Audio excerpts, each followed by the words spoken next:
রাধে রাধে বন্ধুরা, শুভ সন্ধ্যা। চলে এসেছি সন্ধ্যার আর একটা ব্লগ ভিডিও নিয়ে। আশা করছি তোমাদের সবার খুব ব্লগ ভিডিওটা ভালো লাগবে, তো মনোযোগ সহকারে ব্লগ ভিডিওটা দেখতে থাকো। আর ভিডিও শেষে মিষ্টি একটা কমেন্ট করে রেখে দিয়ে যেও যে তোমাদের এই ব্লগ ভিডিওটা আর আমার এই যে গল্পটা কেমন লেগেছে, ওতে অবশ্যই কমেন্টের মাধ্যমে জানাবে। তো বন্ধুরা, তোমরা সবাই কেমন আছো? আশা করছি তোমরা যে যেখান থেকে আমার ভিডিওটা দেখছো সবাই খুব ভালো আছো। আমিও কিন্তু খুবই ভালো আছি এবং আনন্দে আছি। তো চলো বন্ধুরা, আজকের গল্পতে আসা যাক। আজকের গল্পের নাম হচ্ছে একটুখানি নিজের জন্য, মিতার পুজো। তো চলো গল্পটা শুরু করা যাক। আর হ্যাঁ, মিতার স্বামীর চরিত্রে অভিনয় করছেন এখানে কুমার, আর ছেলের চরিত্রে এখানে অভিনয় করছে রাহুল।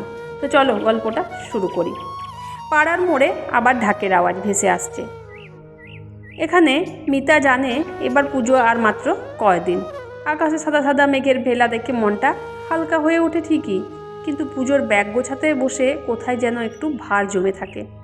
এবছরটাও আলাদা কিছু নয়, বরাবরের মতোই সংসার, বাজার, রান্না আর চারপাশের টুকরো হাসিমুখ। মিতার ছেলে রাহুল এখন সেকেন্ড ইয়ারে ইঞ্জিনিয়ারিং পড়ছে শহরের এক কলেজে। তবে বাড়ি থেকেই ক্লাসে যায়। বেশ চুপচাপ ছেলে, নিজেকে নিয়ে ব্যস্ত থাকে। তার দোষ নেই, বয়সটাই এমন। কুমার হচ্ছে ঝুমার স্বামী। এখনও সে ছোট্টখাট্টো একটা দোকানে কাজ করে। পুজোর সময় একটুখানি দোকানে চাপ থাকে। সে 8টার আগে ফেরে না, তবুও ক্লান্ত গলায় বলে এই কটা দিন গেলে একটু ফুরসত হবে। মিতা হেসে বলে হবে হবে, তখন তোমরা বসে বসে পেট পুড়ে খাবে আর আমি খালি রান্নাঘরে চক্কর কাটবো।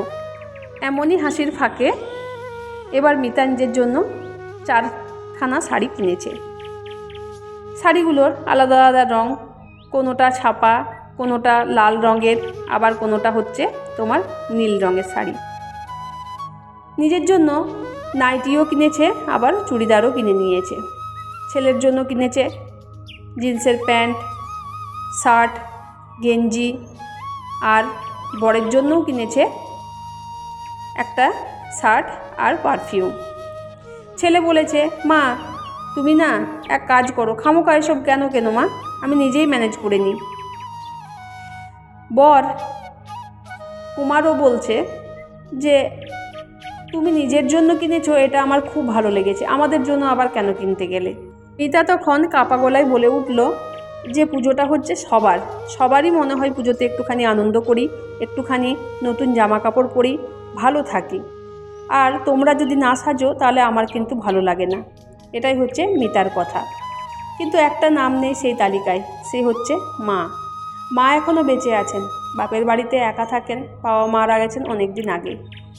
মিতা রোজ ফোন করে কথা বলে, কখনো নিস্তব্ধ, কখনো কিছুক্ষণ। এই বছরও মায়ের জন্য কিছু কেনা হয়নি।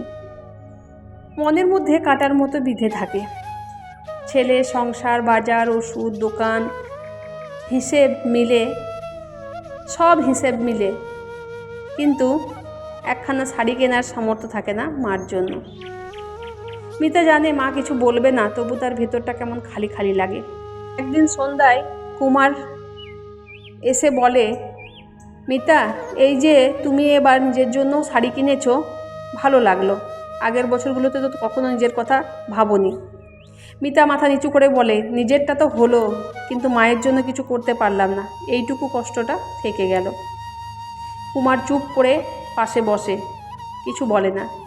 বাইরে পুজোর প্যান্ডেলে আলো জ্বলছে, ঢাক বাজছে, কিন্তু মিতার চোখে তখন অন্যরকম এক আলোর ঝিলিক। এবছরের পুজোতে মিতা একটু নিজের জন্য সাজলো, ছেলেকে জামা দিল, বরকে শার্ট দিল, তবু কোথাও এক টুকরো অপূর্ণতা থেকে গেল, মায়ের জন্য কিছু না কেনার যন্ত্রণা। কিন্তু সে জানে মা তার মনের কথাগুলো বুঝবেন, হয়তো বলবেন, তুই ভালো থাকলেই তো আমি ভালো থাকি। তো এই হচ্ছে মিতার গল্প। তোমাদের কেমন কি লেগেছে গল্পটা একটুখানি আমাকে কমেন্টের মাধ্যমে জানাবে। তো দেখতেই পাচ্ছ পুজোর শপিং আমি এবছর ভালোই করেছি, আর অন্য বছরের তুলনায় অন্য বছর পুজোর শপিং আমার এত হয় না। তো এবছর আমার পুজোর শপিং ভালোই হয়েছে, সেগুলোই তোমাদের সাথে শেয়ার করলাম।